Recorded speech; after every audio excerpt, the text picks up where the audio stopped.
ক্লাছলৈ যোৱাৰ আগতে অলপ নিজে প্ৰিপেয়াৰ হৈ ল'লোঁ আৰু লগতে আজিৰ ব্ৰেকফাষ্টত ৰুটি আৰু দৈ মোৰ খুব বেছিয়ে প্ৰিয়। আপোনালোকে ভাল পায় নে নাপায় বাৰু?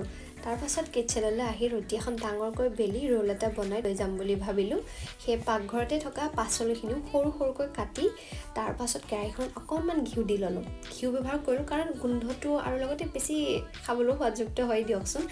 একদম বেছিক ৰোল এটা বনাম যিহেতু মোৰ হাতত টাইম কম আছে আৰু প্ৰথমতে কণী নিদিওঁ বুলি ভাবিছিলোঁ, তাৰপিছত ভাবিলোঁ এগ ৰোল বনাম। তো একেখন কেৰাহীতে ৰুটিটো অকণমান সেকি ল'লোঁ ঘিউ দি কেনে। শুকান ৰুটি খাই বেছি ভাল পায় নে ঘিউ দি পুৰি খাই বেছি ভাল পায় জনাবচোন কমেণ্টত। মোৰ কিন্তু ঘিউ দি খাই বেছি ভাল লাগে। তাৰপিছত কণীটো তেলত দি তাৰ ওপৰত সেকি লোৱা ৰুটিখন দি দিলোঁ। ঘৰৰ পৰা কিবা এটা খোৱা বস্তু বনাই নিব পাৰিলে বহুত বেছিয়ে ভাল হয়, নহ'লে বাহিৰৰ এইটো সিটো খাই গেছৰ প্ৰব্লেম হোৱাটো মানে তেনে স্বাভাৱিক আৰু সেই একেবাৰে সহজতে যিখিনি পাকঘৰত আছিলে সেইখিনি চব্জিয়ে ইউজ কৰি কেনে ৰোলটো বনাই ল'লোঁ আৰু মোৰ